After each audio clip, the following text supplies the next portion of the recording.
Hello বন্ধুগণ, সবাই কেমন আছেন? নিশ্চয়ই ভালো।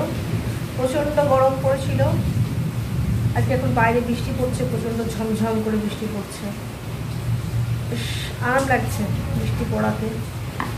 তো ঠান্ডা হলো, যা গরম পড়েছিল টিকতে পারছিলাম না। একটু আগেও বড় ফ্যান চালিয়ে বসেছিলাম। তো আমি এখন একটা কাজ নিয়ে বসেছি।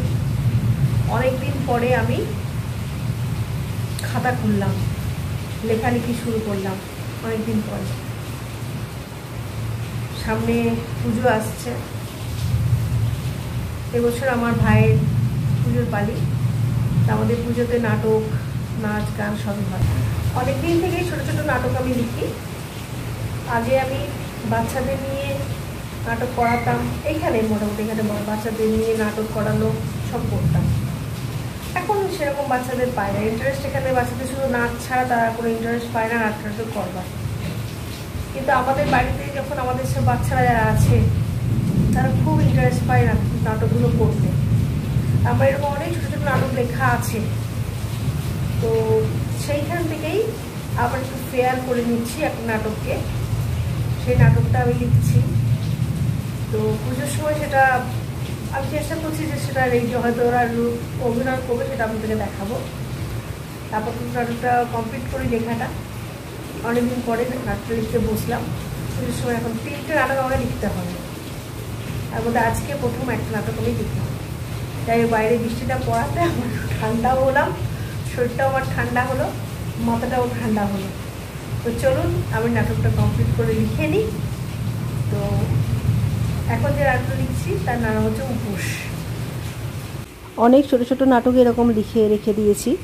তো যেহেতু অনেক পুরনো তো হয়ে গেছে, তো খাতাগুলো একটু কেমন হয়ে গেছে, তো সেই জন্য ভাবছি যে নতুন করে একটু ফেয়ার করে নিই নাটকটাকে। এরপর এটা জেরক্স করে যারা যারা নাটকে অভিনয় করবে তাদের কাছে কাছে দিয়ে দেবো এটা। তো এটাই আমি এখন ভেবে নিয়েছি। তাই একটুখানি ভালো করে পরিষ্কার করে লিখে নিচ্ছি, যাতে করে জেরক্স করলে ভালো করে ওরা বুঝতে পারে।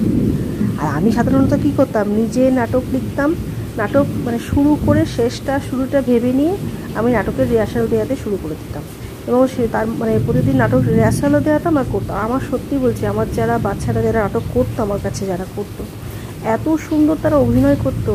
মানে তখন তো এত মোবাইল ছিল না বা ভিডিও করার ব্যবস্থা ছিল না, শুধু ভিডিও ক্যামেরা ছাড়া। না হলে সত্যি বলছি আজ যদি তুলে রাখতে পারতাম সেই সব নাটকগুলো, যে বাচ্চারা কীভাবে অভিনয় করেছে, তারপরে দেখাতে পারলে আমি খুব খুশি হতাম। তো এইগুলো এখন লিখে কমপ্লিট করে নিচ্ছি। একটু সন্ধ্যেবেলায় সময় পেয়েছি, আগে কাজের পরে বসে বসে শুধু নাটক লিখতাম আর এইসব মানে গল্প লিখতাম, কবিতা লিখতাম, কত কী লিখতাম। এখন সেই ইন্টারেস্টটা অনেকটা চলে গেছে। সত্যি বলতে মোবাইলটাও এসে গেছে, মোবাইলটাতেও অনেকটা সময় আমরা এখন দিয়ে ফেলি। একটু কুড়েমিয়ে হয়ে গেছে মোবাইলটার জন্য, একটু সময় দিতে পারি না এখন আর। যাই হোক, চলুন। তো আমি আমার লেখাটা কমপ্লিট করি, ভিডিওটা রাখছি, সঙ্গে থাকুন, পাশে থাকুন। আর অনেক অনেক ধন্যবাদ সকলকে যারা আমার পাশে আছে। Bye bye. চলুন নাটকটা লিখে ফেলি। Bye bye.